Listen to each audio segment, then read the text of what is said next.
Olá, grupo, tudo bem? Passando aqui para desejar um ótimo ano novo e também para deixar uma oração e uma reflexão para cada um de vocês. O que está acontecendo no momento não está preocupando você? Está preocupando? O cenário que se apresenta no Brasil está preocupante? Não está te preocupando?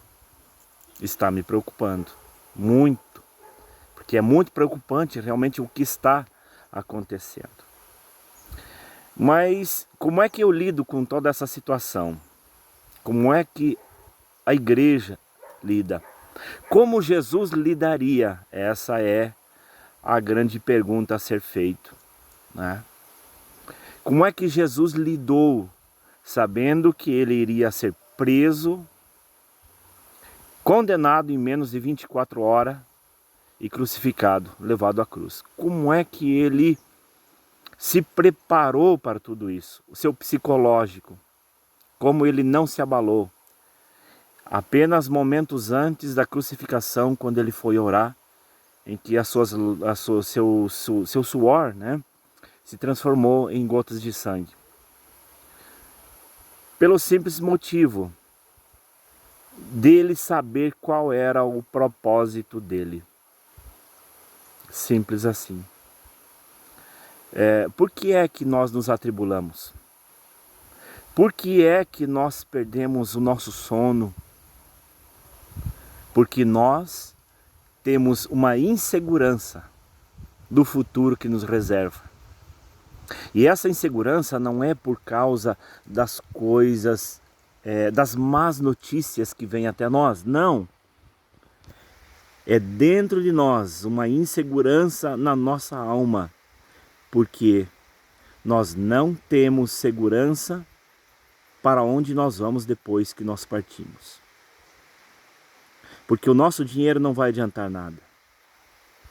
Nós podemos ter todo o dinheiro do mundo, mas não vai adiar a nossa morte, porque ela vai vir. E quando ela vir, o que nós vamos fazer? Nós precisamos ter uma segurança. Mas que segurança é essa? A segurança de que, se os nossos olhos fecharem aqui, eles possam se abrir lá no céu.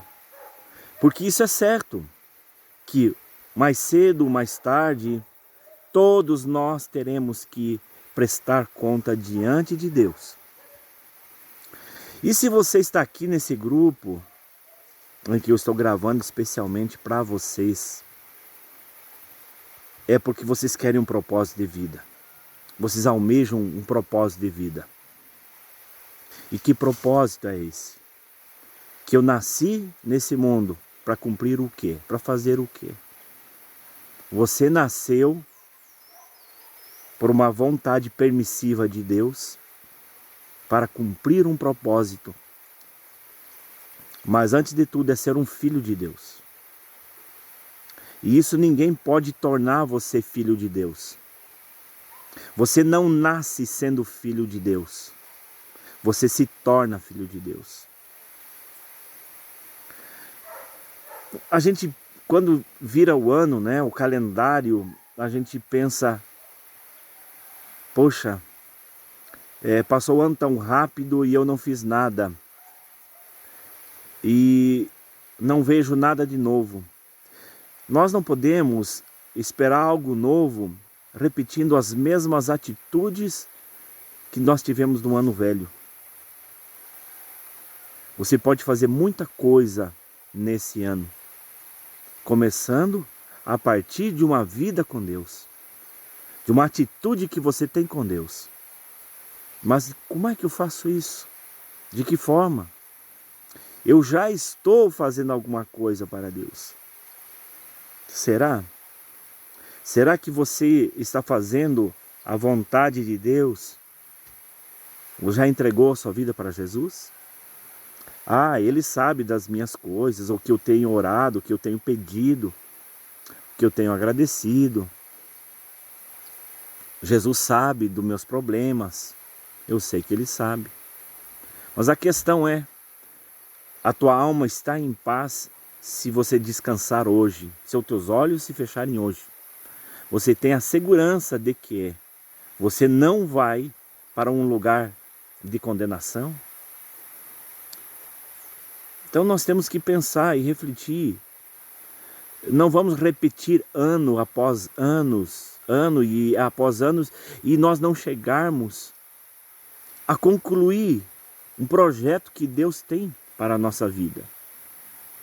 Deus nos ama tanto que entregou seu Filho unigênito para que todo aquele que nele crê não pereça, mas tenha a vida eterna.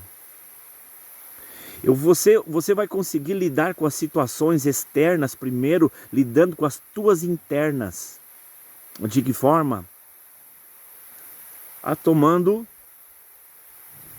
remédio, calmante, me dopando, ou tendo um pensamento positivo apenas buscando uma autoajuda? Eu digo que não. Eu digo que tudo isso te ajuda. Mas a grande ajuda que nós precisamos é a ajuda do alto, não a autoajuda. Jesus, ele deu alguns pontos para nós de como nós sermos cidadãos dos céus. Como é que eu me torno um cidadão do céu? De que forma? A Bíblia diz, se nós crermos com o nosso coração e confessarmos com a nossa boca que Jesus Cristo é o Senhor, então nós seremos salvos. Esse é o primeiro ponto.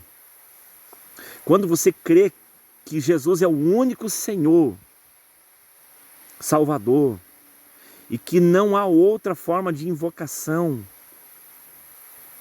não é religião, mas é o Senhor, a palavra dele que está escrito na Bíblia. E quando você se torna então um salvo, o salvo se expressa. O salvo busca o caminho da salvação.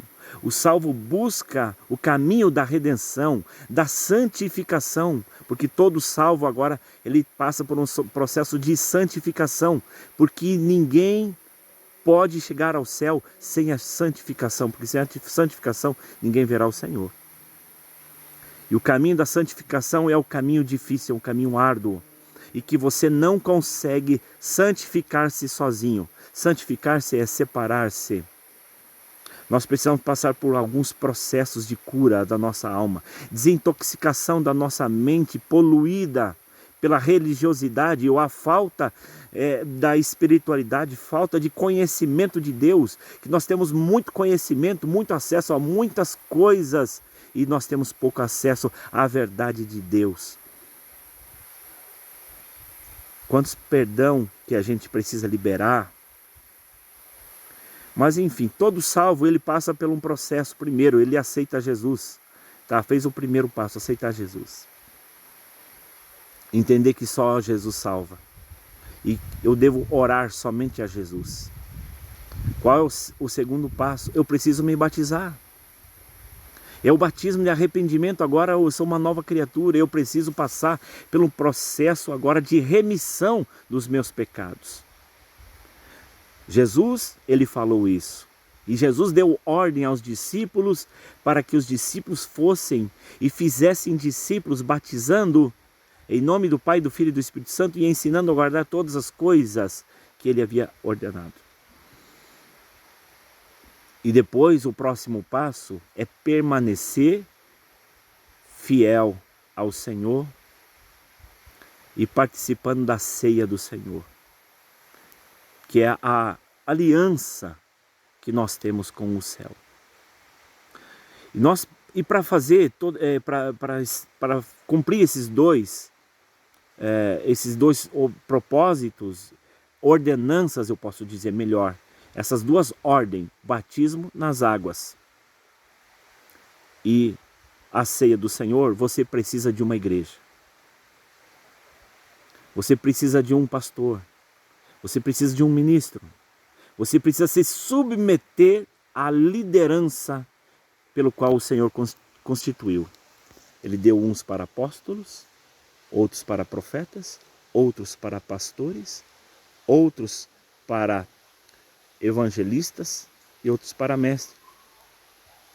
Então, o Senhor, ele tem uma organização, uma hierarquia aqui na terra, o qual dirige, governa, lidera a igreja, e através dos dons espirituais a igreja se move e conhece os céus antecipadamente.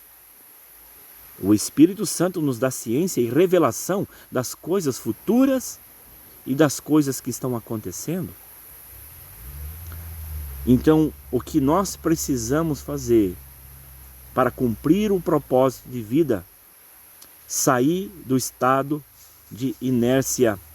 Eu preciso sair da fala e ir para a ação. Eu dizer que eu amo a Deus, dizer que eu conheço a Deus, isso é muito bom, mas praticar, a prática é quando o discípulo realmente se torna discípulo de Jesus, é quando ele começa a caminhar com Jesus. Que esse ano possa ser um ano tremendo e abençoado para você. E com certeza poderá ser.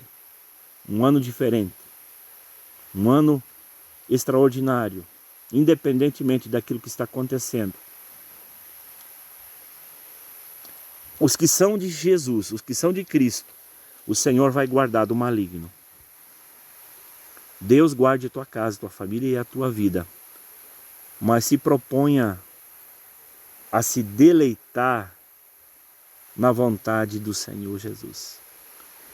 Que Deus te abençoe, querido. Um forte abraço. Que essa palavra possa queimar o teu coração. E eu quero orar. Pai, eu quero declarar, meu Deus, a tua bênção, Senhor, na vida de cada um que está aqui nesse grupo.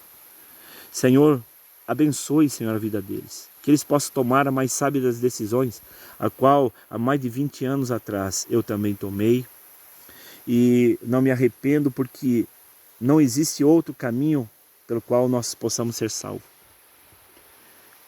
Buscar uma congregação que verdadeiramente pregue a palavra de Deus, a verdade. Possamos ser batizados nas águas para a remissão dos pecados. Meu Deus, estar aliançado pela aliança da ceia do Senhor. Cumprindo, meu Deus, os nossos deveres de crentes, ganhando almas, dizimando, sendo fiéis, meu Deus, em todas as alianças de honra, os protocolos de honra, Senhor, para que um dia nós também seremos honrados lá. Que assim seja, meu Deus, e assim se derrame paz e segurança na vida dessa casa e dessa família. Em nome de Jesus. Amém.